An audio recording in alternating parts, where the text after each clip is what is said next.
The towel dropped from my hands, but I didn't flinch. Her laugh, a dry, hollow chuckle that bounced off the laundry room tiles, hung in the air like mildew. "You're lucky I even let you touch me." That's what she said. Like I was some leper who'd won a raffle. Like decades of providing, fixing, covering her mistakes, and paying off her credit card messes were just some pathetic tribute she tolerated out of politeness. She turned, humming, tossing her blouse into the dryer like nothing had happened. I just watched her. Not angry, not even sad. Something quieter, sharper. I folded the last t-shirt, that old one from the state fair we went to, before her veneers, before her Pilates instructor with the stupid name, before she stopped asking how my day was. I folded it with more care than I'd handled her in months. Then I placed it neatly on the stack and walked out. In the hallway, I heard her phone buzz. A giggle. Another message. Another little compliment from whoever she thought was her escape hatch. Her voice changed when she texted lately. Eerier, like she was suddenly 20 again. I used to like that sound. Now it just reminded me how good liars always enjoy the setup. I passed the hall mirror and looked at myself. Wrinkled, maybe slower than I was at 40. Sure, but I built machines that could carve titanium to half a human hair's width. I ran a team of 20 men who didn't dare miss a measurement. I wasn't some slob hoping for scraps of affection. But in this house, I was a placeholder. And placeholders don't argue. We execute. I went downstairs into the office. That drawer hadn't been opened in a while. Not since I printed out her client meeting calendar from iCloud and noticed it included one too many Tuesday dinners at the Burstone. Conveniently, never billed to the brokerage account.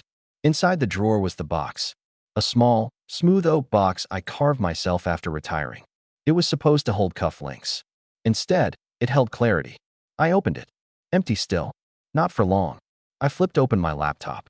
No rush, no drama. Just a man doing what he always did, cataloging, protecting, cleaning up someone else's mess. The folder was still there, waiting for the day she smirked. First up, email printouts. A realtor friend of hers, Celeste, had CC'd her on some messages about fun weekends in Ridge Hill. Except the dates matched exactly with the retreats she claimed were for training. One even included a rental car receipt in Vanessa's name, with a second driver added. Not me. Then the texts. I'd synced her phone to the family iPad 6 months ago. She never noticed. Thought it was just for streaming Netflix in the guest room. One thread stuck out. Can't wait to see you outside the sheets for once LOL. He responded with a thumbs up and a picture. Him, shirtless in the mirror of a hotel bathroom. I recognized the wallpaper. The Burstone again. Funny how betrayal has a scent. That place always smelled like lavender and stale desperation. She came down later that night, makeup off, wearing that smug little robe she wore when she wanted to play affectionate wife. You didn't say good night, she said, fake concern painting her tone. I figured you were tired of touching me, I replied. Smiled. She blinked. The moment passed. You're being dramatic, she muttered. I nodded slowly, like a man who didn't mind being underestimated. Because men like me, we don't need second chances. We need evidence. The house went quiet around 11:17 p.m. Vanessa had dozed off in bed, tablet sliding off her chest, some real estate podcasts still whispering about market trends she didn't understand without her assistant explaining them. I turned back into the office. No lights, just the desk lamp. Just me in the box. I slid it to the center of the desk, opened it. Still empty, but not for long. Not tonight. The printer clicked on. The first of the emails began to slide out. Celeste's messages. Forwarded flights. Not listed under our joint account. Vanessa always thought I was the kind of man who didn't check receipts. Maybe that was true, but I checked patterns. And people like her always left fingerprints. I organized the emails by date. Chronology matters when you're about to dismantle someone's sense of safety. Then came the texts. I opened the iPad. The screen was already unlocked. She never realized the backup sync was still on. In her head, tech was just wires and chargers. To me, it was leverage. I didn't rush. She'd call me slow for years. You move like you're buffering, she once joked in front of our friends. They laughed. I smiled. Because slowness isn't weakness. It's precision. I took screenshots of the messages she'd sent between showings. Once, with location tags still attached. I needed that last night, she wrote in one. Let's do a quick lunch before I head home. Timestamp, 1:42 p.m. She told me she was stuck in a board meeting. The he in question? A contractor we once hired to fix our deck. I had offered him a beer. He thanked me like a son. Her tone with him was sweet, sugary, nothing like how she spoke to me anymore. One message chilled me more than the others. He's nice but dull. A placeholder. My life started late. Dull. Placeholder. My knuckles went white against the edge of the desk, but I didn't let it sit long. I breathed out, clicked save, and dropped the files into the USB folder labeled June Justice. Encrypted, backed up, copied 3 times. One flash drive, one cloud, one in a place she'd never think to look up. Why the next morning, something in the air between us had changed. She didn't know why yet. People like Vanessa never do, but she felt it. Over coffee, she studied me the way a cat studies a closed door. "You're quiet today," she said, tilting her head just enough to make it look like concern. I stirred my coffee slowly. "Am I?" Her eyes narrowed, but she smiled anyway. "Don't start getting moody on me. We've got that open house tonight, remember?" I nodded. I remember. What I didn't mention was that I'd already found the buyer's inspection form, dated last week, listing the property as under contract. Another little Tuesday night mystery. While she was upstairs getting ready, I sat in the driveway, pretending to check the tire pressure on my truck while actually watching her reflection in the front window. She was pacing, phone glued to her ear, shoulders tense. I couldn't hear the words, but I didn't need to. People in love with their secrets talk with their hands. Hers were practically confessing. When she finally came out, she was glowing, just not for me. "Don't wait up," she said, breezing past me to her car. "Wouldn't dream of it," I replied. That night, I didn't follow her. I didn't text. I didn't call. I let her feel comfortable. Let her think she still had control of the script. Instead, I was at my desk with the USB drive plugged in, sorting everything into folders labeled by location: Burstone, Ridge Hill, Contractor's House. Inside each, photos, receipts, GPS logs. I even found a stray hotel charge on her business card, date stamped the same day my mother was in the hospital. She'd told me she was too busy to visit. Around 10:45, I got the notification her iPad, still synced, was back on Wi-Fi. Messages lit up the screen. "Best night yet. Can't wait for the weekend." Followed by a heart emoji. When she came home just after midnight, I was sitting in the dark, watching the glow from her headlights crawl across the wall. She froze when she saw me in the chair. "You scared me," she said, clutching her bag. I smiled faintly. "You should be used to seeing me by now." She laughed, but it was forced. "You're in a weird mood." "Just thinking," I said, "about patterns. How they always end the same way." She blinked. "What's that supposed to mean?" I didn't answer. I just let the silence stretch until she started fidgeting. Vanessa hated silence. It was the one thing she couldn't charm her way out of. She muttered something about taking a shower and disappeared upstairs. I leaned back in the chair, the USB still warm in my pocket. The box upstairs was no longer empty. And neither was my patience. There's a funny thing about secrets. They're never as private as people think. Vanessa believed her little world was a closed circle of trusted friends, but all it takes is one loose thread for the whole sweater to come apart. I didn't need to pull hard, just a gentle tug here, a patient nudge there, and her circle began unraveling in my hands. The first thread was Celeste. She was the realtor friend who had accidentally CC'd me months ago, kickstarting this whole collection of receipts. I'd never confronted her about it. In fact, I made sure she thought I hadn't even noticed. That's the thing about being underestimated. You can move in plain sight. Celeste called one afternoon about a possible listing on our street. She wanted to ask if I'd be open to letting her show it off-market if Vanessa was interested. Her tone was casual, but I could hear the hesitation behind it. I played dumb. "Vanessa hasn't mentioned moving," I said, "but I'm always curious. What's the asking price?" She hesitated, just a fraction of a second too long. Then, well, she might have been feeling things out. You know how it is. Just brainstorming. "Of course," I said warmly. "And you know I'll keep it between us." That little assurance was all it took for her to start talking. She told me about a client dinner Vanessa had at Ridge Hill 2 weeks ago, the same night she'd told me she was working late at the office. Celeste mentioned it in passing, like I'd already known. By the end of the call, I had dates, locations, and the names of 2 other people at that dinner. One of them, it turned out, was the contractor with the sweet text messages. Thread number 2 was Tyler, the husband of Vanessa's Pilates instructor, which, in her mind, made him invisible. Tyler was a big man with a bigger weakness for poker. I played cards with him twice, watched him lose more than a week's wages in a single night. All I had to do was send a text. Home game Thursday? Stakes are good. He showed up, eyes bright at the thought of easy money. Between hands, I let small pieces of bait drop into the conversation. Vanessa's been busy lately, I said, tossing chips into the pot. Out every night. I can't keep track. He laughed too hard. Yeah, tell me about it. She and Lexi, my wife, they've been hitting the Burstone like it's their second home. Burstone, I said, as if I'd never heard of it. Oh yeah, they have this table they always book. Corner booth, good privacy. That's where Vanessa met. Your contractor friend, right? He didn't notice me stilling my chips in mid-shuffle. Contractor, I asked lightly. Tyler grinned, misreading my silence for amusement. Yeah, tall guy, works with his hands, if you know what I mean. He winked. The pot that hand wasn't much, but I felt like I'd just won the jackpot. The third and final thread was her assistant, Jamie. A smart young guy with an overdeveloped sense of loyalty to whoever paid him. Vanessa treated him like an intern in a rom-com. Lots of be a dear, and can you run out for coffee? He lapped it up. I met Jamie by accident outside a cafe near her office. He was holding 2 lattes, one with a heart drawn in the foam. I made my approach easy, friendly. Jamie, right? I'm Vanessa's husband. Oh, hi, he said, startled. She's lucky to have you keeping her on schedule.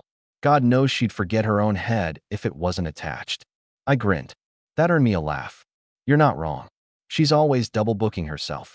Like last Friday, she had that Ridge Hill dinner and told the office she was stuck in a board meeting. I kept my voice even. Ridge Hill again, huh? Must be nice food. He shrugged. Honestly, I think it's more about who she's meeting than what she's eating. And there it was, the third thread pulled clean. I didn't push him any further. Sometimes you get more from people when they think they've said too much. By the time I got home that night, the board was set. Dates, names, times, photos. The oak box in my office was no longer symbolic. It was tactical. Every piece of intel went inside, arranged with care. That Friday, Vanessa came home glowing again, a little too much wine in her cheeks. She dumped her purse on the counter and sighed dramatically. Long day, she said. Didn't look that long from the Ridge Hill photos, I replied. Her head snapped up. What? Celeste's Instagram, I said easily. Sipping my coffee. You're in the background. Corner booth, contractor friend across from you. You look like you were enjoying yourself. For a split second, I saw panic flash across her face. But Vanessa had a professional's grip on her mask. She smiled thinly. It's work, Mark. You know that. You're reading into things. I nodded slowly. Sure. The silence that followed was different this time. Not the kind I let her squirm in. This was her silence. She didn't know what I knew, or how much of it was bluff. That uncertainty was the hook. The next week, I started planting small hints. A casual, I ran into Tyler, he says hi. A passing, Jamie mentioned you've been busy. I didn't accuse. I didn't demand. I just let her imagine the size of the iceberg under the water. And every night, while she scrolled through her phone on the couch, I added to the box. Hotel invoices, screenshots, even a printout of the Burstone's menu with the corner booth circled in red ink. By the end of the month, I had something better than proof. I had a quiet net around her. She didn't know which of her loyal friends might talk, or who had already talked. That's the thing about betrayal. Once you start wondering who's on your side, the paranoia does my job for me. The morning before it all came to a head, she tried something unusual. She made breakfast. Pancakes, bacon, even coffee just the way I liked it. You're in a good mood, I said, taking a bite. She leaned against the counter, smiling too sweetly. I just think we've both been stressed. Maybe we could start fresh. I looked at her, really looked. She wasn't apologizing. She wasn't even admitting anything. She was negotiating, trying to trade a warm breakfast for my silence. Fresh starts are nice, I said finally. But they only work if both people throw out the trash. Her smile faltered. She set down her coffee and walked away without a word. I ate my pancakes slowly, the way I'd been moving through every part of this game. Because the net was in place, the evidence was airtight, and the part she'd never see coming? That was tomorrow. Saturday morning came like any other, at least for her. She was in the kitchen, robe hanging loose, hair pinned up like she had somewhere better to be. I was at the table, sipping coffee, watching the steam curl upward in slow spirals. She didn't notice me studying her. Not yet. In her mind, she was still in control of the narrative. That's the thing about people like Vanessa. They think the game ends when they decide it ends. Big plans today? She asked, her tone as light as the froth on her cappuccino. A few errands, I said. And then we've got that dinner tonight. Her brow furrowed. Dinner? You forgot already? Ridge Hill. I booked the corner booth you like so much. The hesitation was quick but visible, like a shadow crossing her face. Oh, right. She recovered fast. Who's coming? Just us. For the first time in weeks, she looked unsettled. I didn't smile. I didn't elaborate. I just let the quiet wrap around us until she picked up her phone and pretended to check messages. That afternoon, I moved like a man running errands, but every stop was deliberate. First, the print shop, a rush order for a stack of glossy, full-color envelopes, each holding a curated piece from the oak box. Not everything, just enough to sting. Second, the florist. White lilies, her favorite, boxed and ready for delivery. Each bouquet would carry one of those envelopes. No return address. They weren't for her. They were for the people she'd been leaning on for cover. Celeste, Tyler, Jamie, and the contractor himself. Third, the bank. A small deposit into an account she didn't know existed, just enough to cover the incidentals I had planned for later. By the time I got home, she was in the bedroom, pacing. I could hear her voice through the door. I don't know. He's acting weird. He booked a booth. No, just us. I know. I'll figure it out. I walked in mid-sentence. She froze, phone pressed to her ear. Who's that? I asked. Celeste, she said quickly. We're working out a client thing. I nodded. See you in the car in 20. At Ridge Hill. The host greeted us with a smile that told me my special request had been remembered. The corner booth was exactly as she liked it. Dim lighting, far from the main crowd, perfect for whispered conversations. We ordered drinks. She tried small talk. I let her fill the space with her nervous chatter about real estate trends and the crazy market. When the appetizers arrived, I reached into my jacket and set a small stack of envelopes on the table between us. She stared at them. What's that?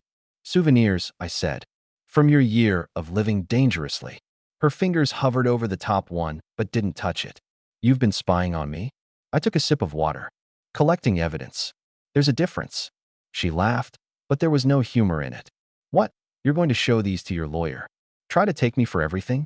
You won't win, Mark. You know that. I leaned forward. You're right. Divorce court is messy. People pick sides. But you see, I'm not taking this to court. Her eyes narrowed. Then what? That's the beauty of it, I said. You won't know until it happens. She pushed the envelopes back toward me. You're bluffing. I smiled faintly. Maybe. Or maybe Celeste is opening hers right now. Or Tyler. Or Jamie. Or your boyfriend. Her face went pale. You wouldn't. I would, I said simply. And I did. She reached for her phone, but I shook my head. Go ahead. Call them. Ask what was in the flowers.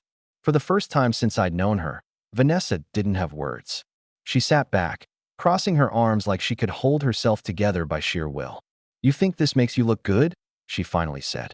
You'll just look bitter. Crazy. That's fine, I said. Better to be called crazy than be treated like a fool. Our entrees arrived, but neither of us touched them. She kept glancing toward the door, as if expecting someone to storm in and drag her away from the table. Why now? She asked quietly. Why not just leave? Because leaving quietly would have been too easy for you, I said. You'd rewrite the story. Tell people I was controlling, insecure, that you had no choice but to find happiness somewhere else. This way, the story writes itself. She shook her head slowly.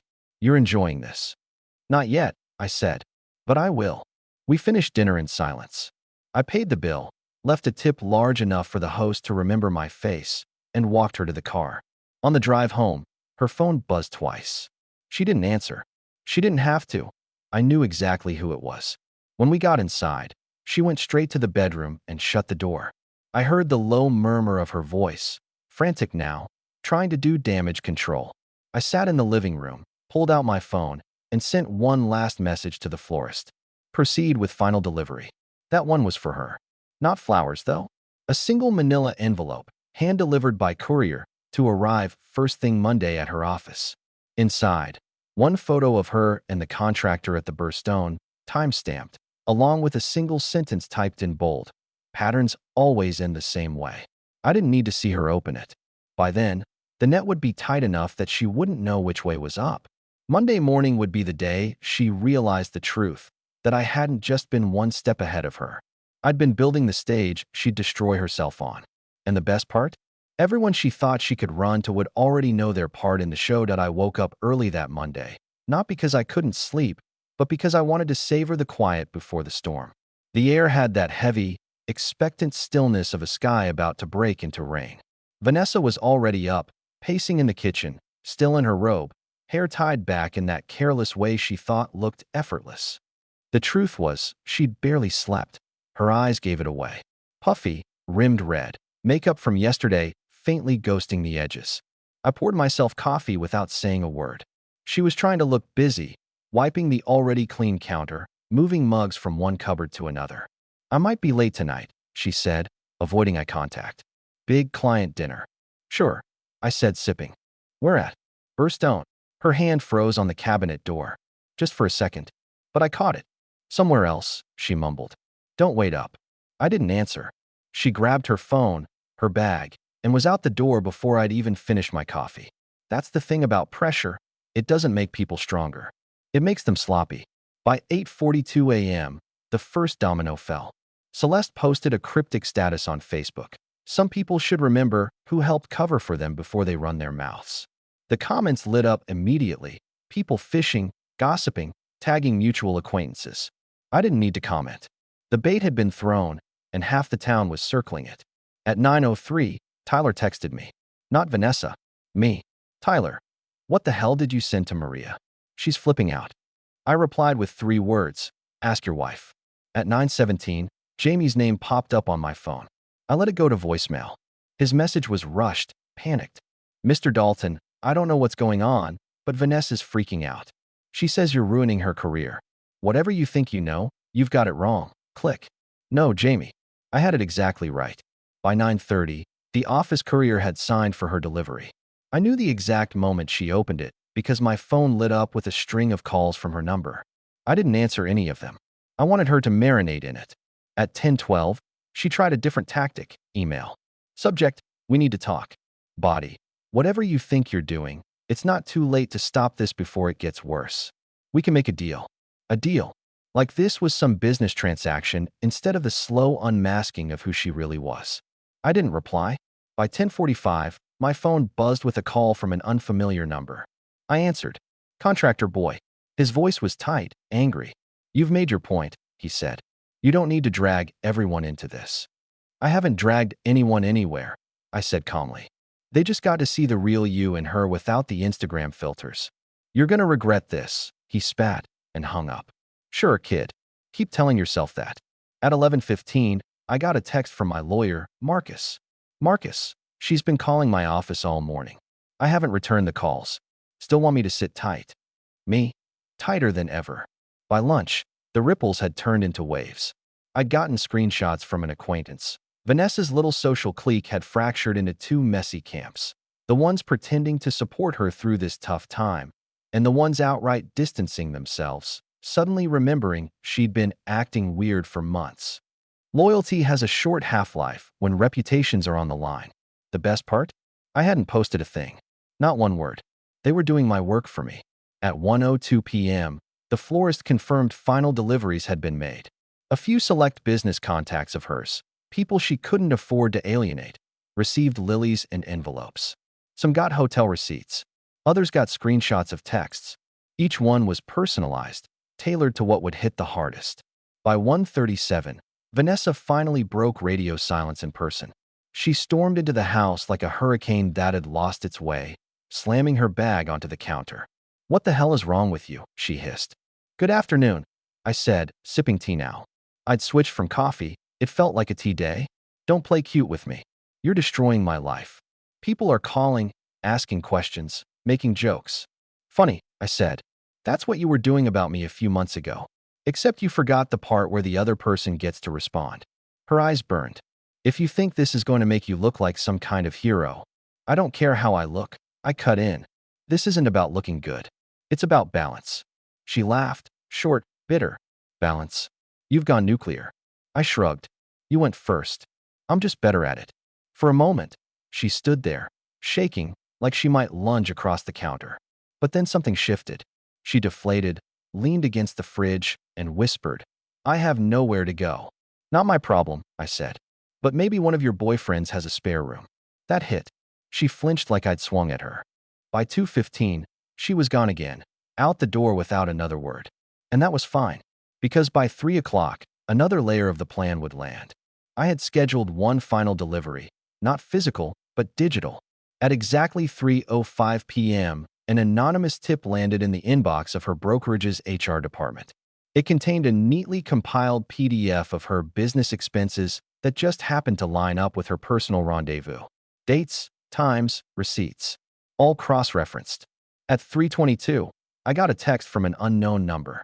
Unknown. We're reviewing serious allegations about Vanessa. Can you confirm these documents are accurate? Me. Every word. By 4 o'clock, her Instagram account had gone dark. By 4:15, so had her Facebook. At 5:12, Marcus texted again. Marcus. She finally left a voicemail. Wants to meet tomorrow. Says she's ready to negotiate terms. Me. Tell her I'm busy for the next decade. The sun was setting when I poured myself a drink and sat on the porch, watching the light fade. My phone buzzed one last time. A message from an old friend of hers I barely knew. Her friend, I don't know what you did, but she's been crying in her car for an hour. Thought you'd want to know. I didn't reply. Not because I didn't care. If anything, it was the opposite. I cared enough to see it through to the end, without getting distracted by the sound of her finally realizing there was no one left to spin her version of events to. The thing about a collapse is, it doesn't happen all at once. It's a series of small, precise cuts, each one invisible until the whole structure falls. And by the time she understood that, Monday was over. But I wasn't. Tomorrow, I'd take the one step she'd never see coming. The step that wouldn't just end her social circle, but would erase her leverage completely. And all it would take was one meeting. Marcus arranged it at a neutral space, a glass-walled conference room in an office park, the kind of place where hope goes to die under fluorescent lighting. Vanessa walked in 15 minutes late, sunglasses still on like she was shielding herself from the world's judgment. She didn't look at me. She went straight to Marcus. I want this done quietly, she said. Marcus glanced at me. I didn't say a word. She slid a folder across the table. Her terms. She wanted half the house, half the savings, and a mutual non-disclosure agreement to keep her reputation intact. I opened the folder, read the first line, and chuckled. This is adorable, I said. But you forgot a few details. I slid my own folder forward. Inside, a breakdown of her undisclosed assets, the unreported cash she'd taken from the business account, and the personal loans she'd received from the contractor. Money that could be traced right back to fraudulent invoices. Her face drained. You wouldn't. I would, I said. And I did. Marcus slid a single-page agreement toward her. Here's what you're actually getting, he said. The car you drove here in, your clothes, and your phone. No claim on the house, no claim on the accounts. You walk away clean. Or we go public, and you walk away in handcuffs. Her hands shook as she signed to be why the next morning, she was gone. No note, no goodbye. Her social media remained dark, her friends stopped posting photos, and she vanished from the brokerage website. I thought that was the end, until I got an email from Tyler. Tyler, she's been couch surfing, asking for favors. Nobody's biting. Thought you'd like to know. I didn't respond. I just opened the oak box in my office and took out the last envelope, the one I hadn't used. Inside was a copy of the HR report I'd sent to her brokerage and a cover letter addressed to the state licensing board. A simple, polite request for an ethics review. It wasn't about destroying her career anymore. It was about making sure she couldn't rebuild it on someone else's dime. Months passed. Every now and then, a name from her old circle would text me a little update. Vanessa spotted working at a chain hotel in another city. Vanessa waiting tables at a mid-tier steakhouse. She never contacted me. I think she knew there was nothing left to say. The house was quiet now. My mornings were mine again. No perfume cloud in the hallway. No phone buzzing with half-whispered lies. But the box stayed on my desk. Not as a trophy, but as a reminder. Slow, precise work beats rage every time. Almost a year to the day after she walked out, I got a letter in the mail. No return address. Just my name in handwriting I knew too well. Inside was a single page. I hope you're happy. You ruined me. I have nothing. But I want you to know I never loved him. It was always about hurting you. I folded the letter and put it in the box right on top. Because here's the thing, her telling me it was always about hurting me wasn't a confession. It was her last attempt to win, to get me to react, to make herself the villain I'd have to keep fighting. But I'd already won. The fight was over a long time ago. The real revenge wasn't the envelopes, the HR report, or the licensing board. It was this, that she'd spend the rest of her life knowing she played the game, and I rewrote the rules. And she'd never see my last move coming. The box? It's empty now. I burned every page. Not for her, for me. Because the cruelest revenge is not needing revenge anymore.